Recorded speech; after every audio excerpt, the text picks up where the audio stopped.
wine shop 12টালৈকে খোলা আছিল আচলতে পুনৰবাৰ কৈছোঁ ৱাইন শ্বপ 12টালৈকে খোলা নাছিলে ৱাইন শ্বপ 10 বজালৈকে খোলা আছিলে কিন্তু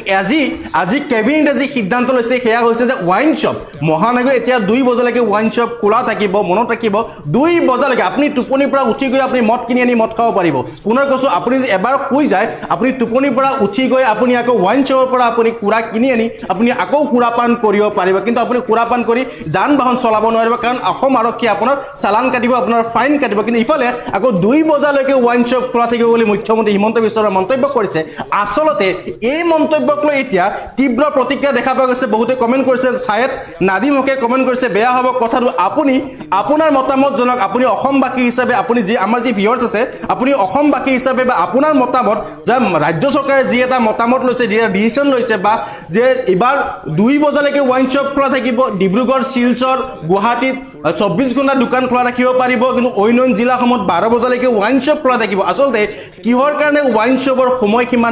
বঢ়াই দিয়া হ'ল ইয়াক লৈ বহুতে প্ৰশ্ন কৰিছে অসম চৰকাৰে মদৰ ওপৰত কিয় ইমান গুৰুত্ব দিয়া দেখা পোৱা গৈছে ইয়াক লৈ বহুতে প্ৰশ্ন কৰিছে যে আহিবলগীয়া নিৰ্বাচনত অসম চৰকাৰক ধনৰ পুঁজিৰ প্ৰয়োজন হৈছে নেকি সঁচাকৈ ধন লাগে নেকি সেইকাৰণে মদৰ দোকান 2 বজালৈকে খোলা ৰখাৰ যি নিৰ্দেশনা বা মুখ্যমন্ত্ৰী হিমন্ত বিশ্ব শৰ্মাৰ নিৰ্দেশত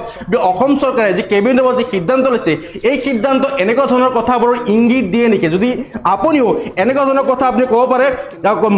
ক'ব পাৰে কিছুমানে কমেন্ট আহি আছে গৰমত ভাল হ'ব বিয়াৰ খাবৰ কাৰণে সেই আপোনাৰ ব্যক্তিগত কথা আপুনি গৰমত বিয়াৰ খোৱাৰ কাৰণে 10 বজাত কি হৈছে কিন্তু সেইকাৰণে আপুনি টোপনিৰ পৰা উঠি গৈ আপুনি আকৌ নিশা আপুনি 2 বজালৈকে ৱাইন শ্বপ খোলা থাকিব আপুনি এবাৰ ভাত খাই আপুনি শুই যাওক আৰু তাৰ পাছত আপুনি উঠি গৈ আকৌ ৱাইন শ্বপৰ পৰা আপুনি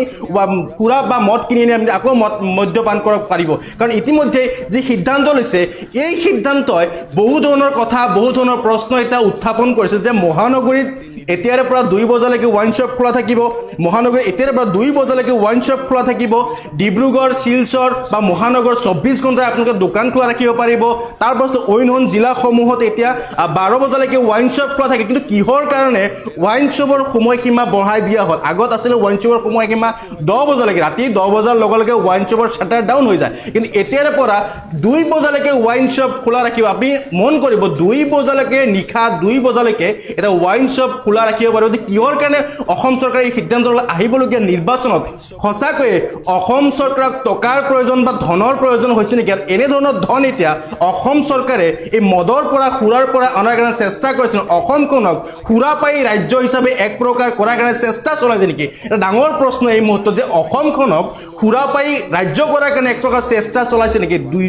নিশা 2 বজালৈকে ৱাইন শ্বপ খোলা ৰখা এটা ডাঙৰ বৃহৎ এটা ডাঙৰ সিদ্ধান্ত বৃহৎ কথা এটা ডাঙৰ কথা যি সময়ত গুৱাহাটী মহানগৰীত দেখা পোৱা যায় কেৱল গুৱাহাটী মহানগৰ নহয় ৰাজ্যৰ বিভিন্ন জায়গাত বা বিভিন্ন ঠাইত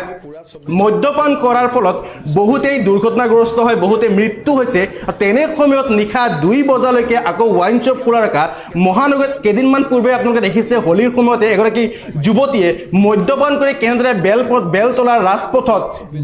কেনেদৰে উদ্ভণ্ডালি মাতালামি কৰিছিল আৰু ঠিক তেনে সময়তে অসম চৰকাৰে যি এটা সিদ্ধান্ত লৈছে যে এতিয়াৰে পৰা 2 বজালৈকে ৱাইন শ্বপ খোলা থাকিব এই সিদ্ধান্তৰ পাছতে এতিয়া বিভিন্ন ধৰণৰ প্ৰতিক্ৰিয়া দিবলৈ আৰম্ভ কৰিছে আপুনিও আপোনাৰ মতামত দিব পাৰে আপোনাৰ ব্যক্তিগত মতামত কি যে অসম চৰকাৰে কেবিনেট যি সিদ্ধান্ত লৈছে এতিয়াৰে পৰা 12 বজালৈকে ৱাইন শ্বপ খোলা থাকিব এই ইয়াক লৈ আপুনি আপোনাৰ মতামত আপুনি লাইভতে আপুনি জনাব পাৰে আমিও আপোনাৰ মতামত পঢ়াৰ কাৰণে চেষ্টা কৰিম পুনৰবাৰ কৈছোঁ অসম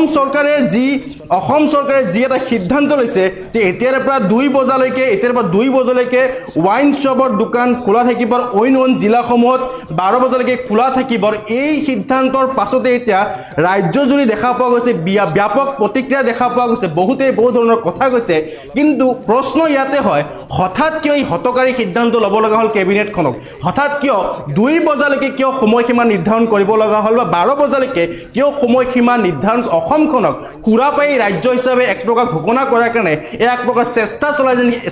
চলাইছে নেকি এইখন চৰকাৰে যি সময়ত গুৱাহাটী মহানগৰীত এই খুৰাৰ ৰাগিত মাতাল হৈ একাংশ যুৱক যুৱতীয়ে নিশা হ'লে যি উদ্ভণ্ডালি যি মাতালামি কৰা দেখা পোৱা যায় তেনে সময়ত অসম আৰক্ষী বা গুৱাহাটী মহানগৰ আৰক্ষীয়ে এই 2 বজালৈকে যে ওয়াইন শ্বপ খোলা থাকিব এই মহানগৰ আৰক্ষীৰ কিন্তু ভূমিকাও আটাইতকৈ উল্লেখনীয় হ'ব আৰু উল্লেখযোগ্য হ'ব তেওঁলোকে কেনেকুৱা ধৰণৰ তেওঁলোকৰ দায়িত্ব কৰ্তব্য পালন কৰে কাৰণ 2 বজালৈকে ওয়াইন শ্বপ খোলা থাকিব পুনৰবাৰ কৈছোঁ আপুনি ৰাতি ভাত খাই আপুনি শুই যাওক আকৌ টোপনিৰ পৰা উঠি আহি আপুনি পুনৰ এবাৰ ওয়াইন শ্বপৰ পৰা আপুনি ওয়াইন মদ কিনি আপুনি আকৌ মদ্যপান কৰিব পাৰে মানে আপুনি এবাৰ ভাত খাই শুই যোৱাৰ পাছত আকৌ টোপনি ভাঙিলে আপুনি আকৌ ঘৰৰ পৰা উঠি আহি মদৰ দোকানৰ পৰা মদ কিনক আৰু মদ খাওক কিন্তু এই যে সিদ্ধান্ত এই সিদ্ধান্তক লৈ আপুনি আপোনালোকৰ মন্তব্য হেয়া আপুনি কমেণ্টত জনাই পুনৰ এবাৰ মুখ্যমন্ত্ৰী হিমন্ত বিশ্ব শৰ্মা যি কেবিনেটৰ শেষৰ পাছত যি সাংবাদিকৰ যি মন্তব্য কৰিছিলে এই ওয়াইন শ্বপক লৈ হেয়া আমি শুনাম পুনৰ এবাৰ দোকানেতো ওয়াইন শ্বপখিনি 2টামান বজালৈকে এতিয়া 12টালৈকে চলে তেওঁলোকক পুৰা গোটেই ৰাতি নিদিওঁ তেওঁলোকক অলপ কমাই দিম দোকানেতো ওয়াইন শ্বপো হয় কিন্তু ওয়াইন শ্বপখিনি আমি পুৰা 24 ঘণ্টা খুলিব নিদিওঁ ওয়াইন শ্বপখিনি অলপ আগতীয়াকৈ বন্ধ কৰি দিম ওয়াইন শ্বপখিনি 2টামান বজালৈকে এতিয়া 12টালৈকে চলে তেওঁলোকক পুৰা গোটেই ৰাতি নিদিওঁ তেওঁলোকক অলপ কমাই দিম দোকানেতো ওয়াইন শ্বপো হয় কিন্তু ওয়াইন শ্বপখিনি আমি পুৰা 24 ঘণ্টা খুলিব নিদিওঁ ওয়াইন শ্বপখিনি অলপ আগতীয়াকৈ বন্ধ কৰি দিম ওয়াইন শ্বপখিনি 2টামান বজালৈকে এতিয়া 12টালৈকে চলে তেওঁলোকক পুৰা গোটেই ৰাতি নিদিওঁ তেওঁলোকক অলপ কমাই দিম দোকানেতো ওয়াইন শ্বপো হয় কিন্তু ওয়াইন শ্বপখিনি আমি পুৰা 24 ঘণ্টা খুলিব নিদিওঁ ওয়াইন শ্বপখিনি অলপ আগতীয়াকৈ বন্ধ কৰি দিম